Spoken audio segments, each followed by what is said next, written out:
No olvidamos que ya anteriormente, en la época fálica imperturbada, la niña deseó también tener un niño.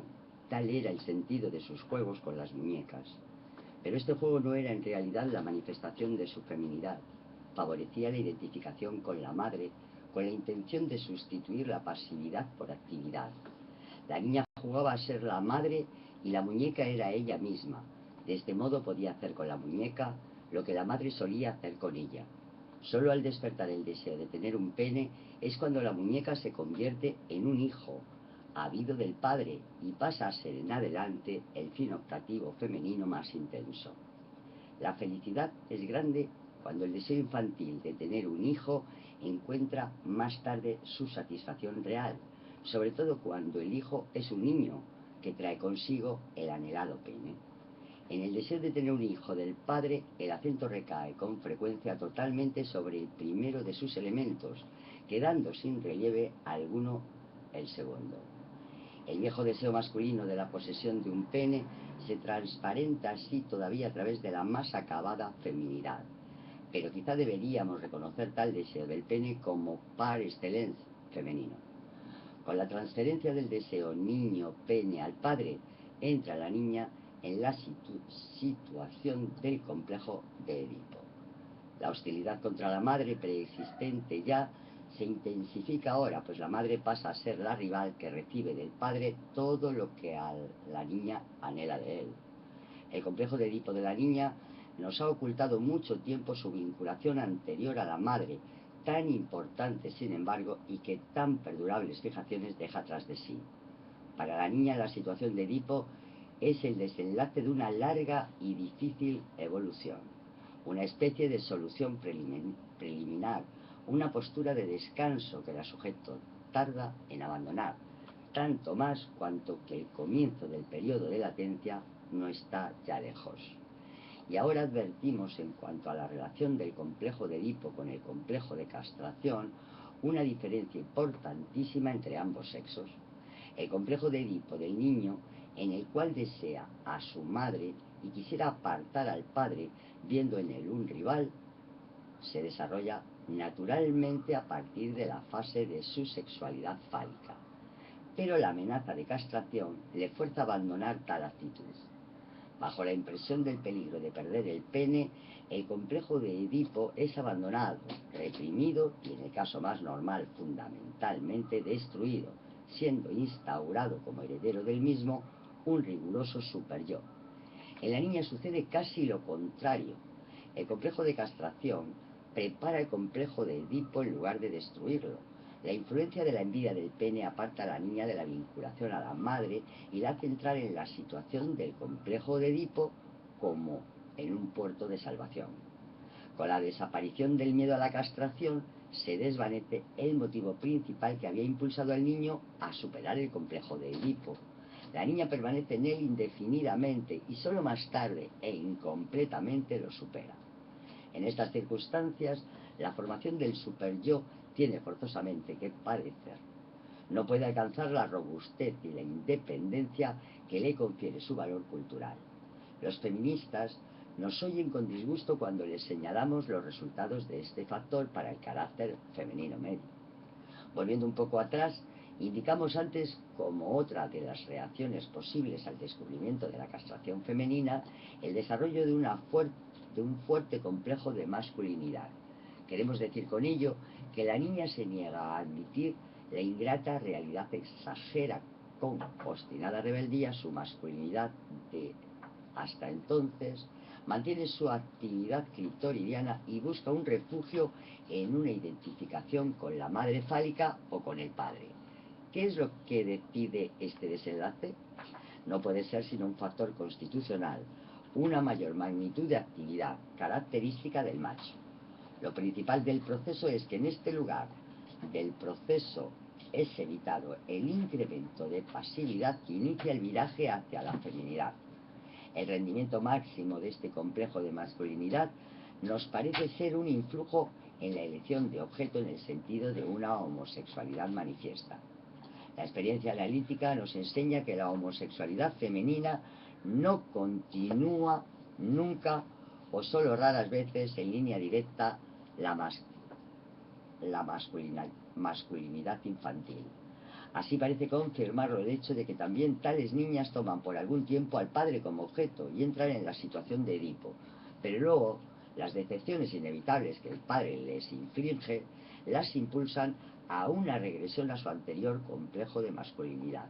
Sin embargo, no debemos exagerar la importancia de tales decepciones, pues también las niñas destinadas a una feminidad normal pasan por ellas, sin que el resultado les sea fatal. La prepotencia del factor constitucional parece indiscutible, pero los dos factores de la evolución de la homosexualidad femenina se reflejan acabadamente en las prácticas de las homosexuales, que lo mismo juegan a ser madre e hija que marido y mujer. Lo que antecede constituye, por decirlo así, la prehistoria de la mujer.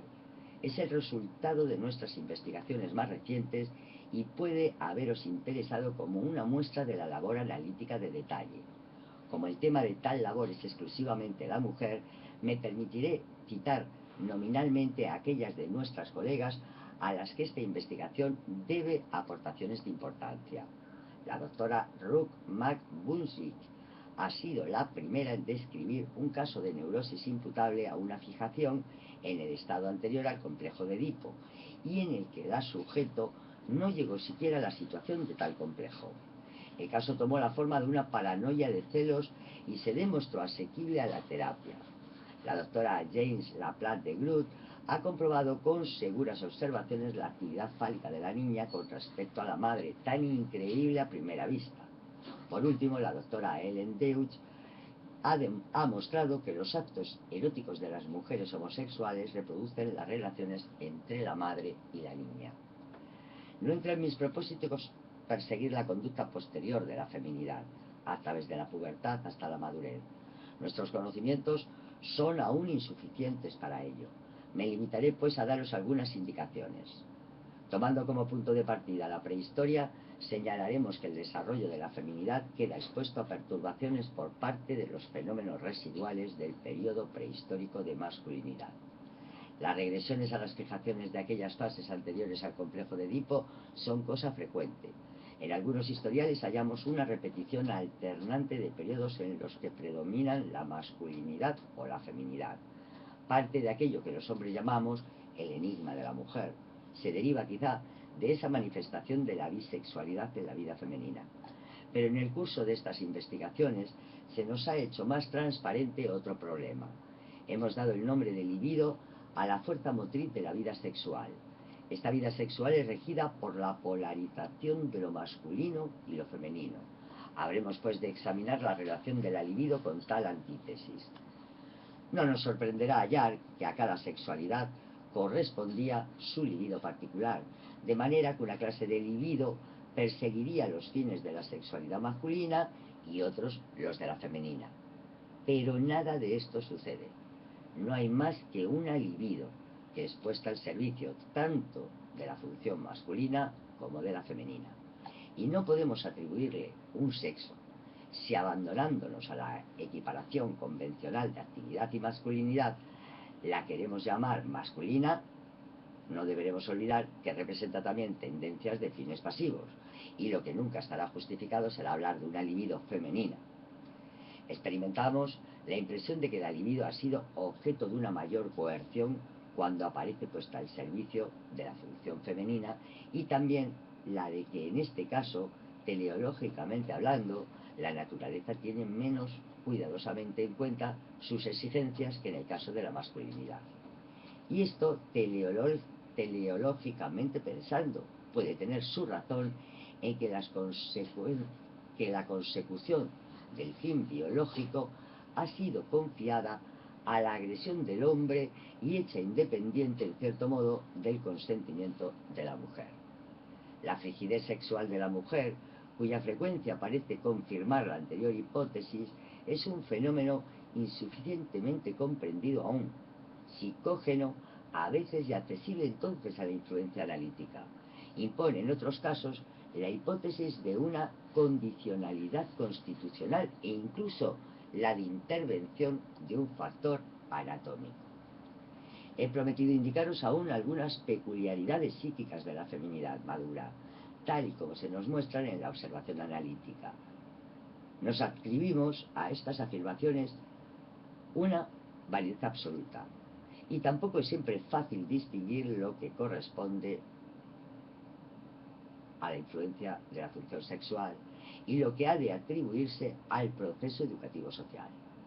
Adscribimos pues a la feminidad un elevado montante de narcisismo, el cual influye aún sobre su elección de objeto, de manera que para la mujer es más imperiosa necesidad ser amada que amar. En la vanidad que a la mujer inspira su físico, participa aún la acción de la envidia del pene, pues la mujer estima tanto más sus atractivos cuanto que los considera como una compensación posterior de su inferioridad sexual original.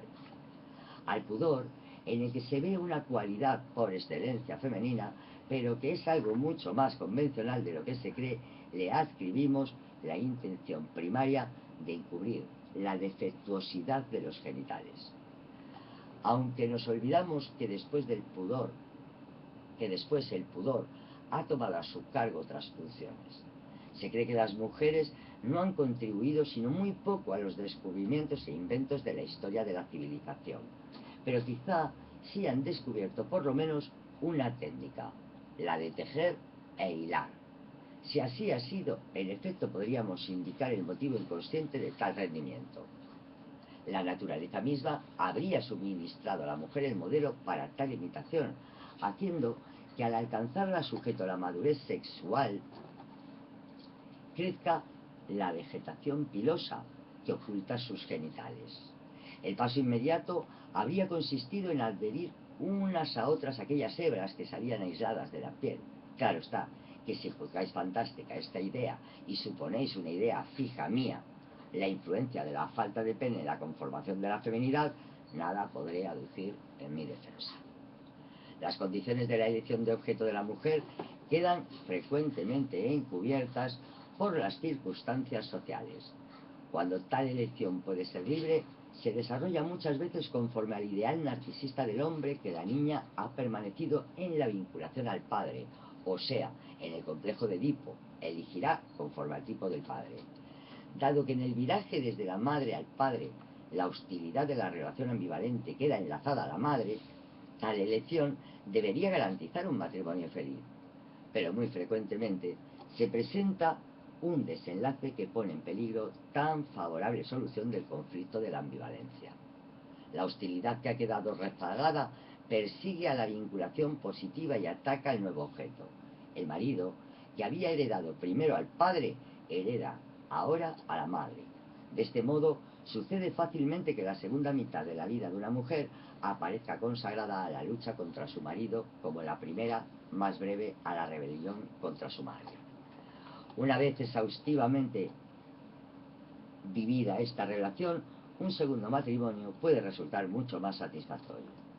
Otra transformación de la mujer, inesperada para el marido, puede iniciarse con el nacimiento del hijo primogénito.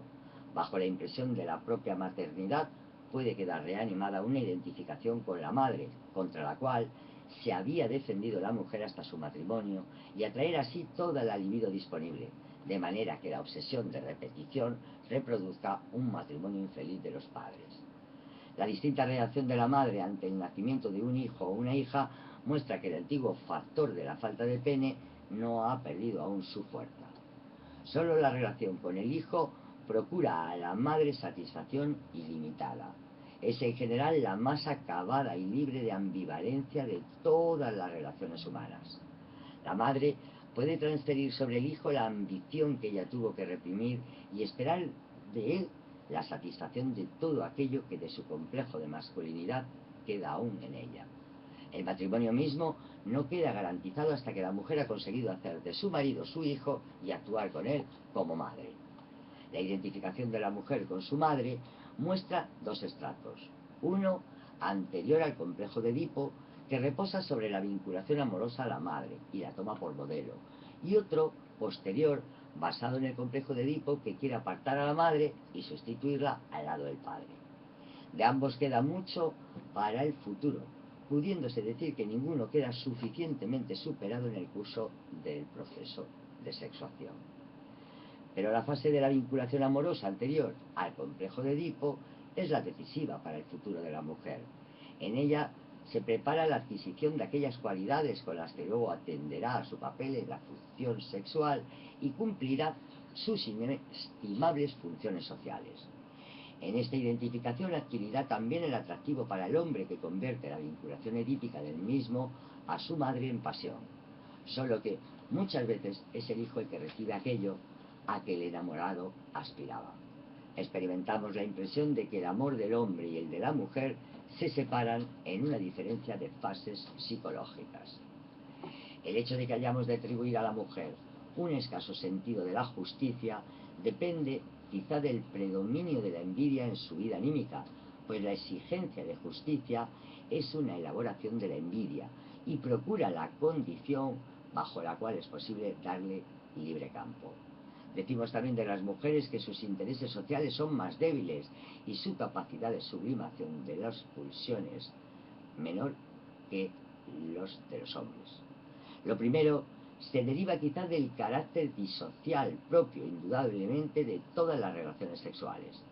Los amantes se bastan el uno al otro y hasta la familia se resiste a ser integrada en uniones más amplias. La capacidad de sublimación está sujeta a máximas oscilaciones individuales. En cambio, no puedo menos de mencionar una impresión que experimentamos de continuo en la actividad analítica.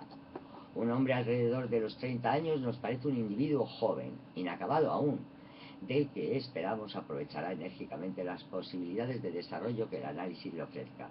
En cambio, una mujer de igual edad nos asusta frecuentemente por su inflexibilidad de inmutabilidad psíquica. Su libido ha ocupado posiciones definitivas y parece incapaz de cambiarlas por otras. No encontramos caminos conducentes a un desarrollo posterior. Es como si el proceso se hubiera ya cumplido por completo y quedara sustraído ya a toda influencia. Como si la ardua evolución hacia la feminidad hubiera agotado las posibilidades de las personas. Como terapeutas, lamentamos este estado de cosas aún en aquellas ocasiones en las que conseguimos poner fin al padecimiento con la solución del conflicto neurótico. Esto es todo lo que tenía que deciros sobre la feminidad. Es desde luego incompleto y fragmentario, y no siempre grato. Ahora bien, no debéis olvidar que solo hemos descrito a la mujer en cuanto su ser es determinado por su función sexual. Esta influencia llega desde luego muy lejos, pero es preciso tener en cuenta que la mujer integra también lo generalmente humano. Si queréis saber más sobre la feminidad, podéis consultar a vuestra propia experiencia de la vida, o preguntar a los poetas, o esperar a que la ciencia pueda procurar los informes más profundos y más coherentes.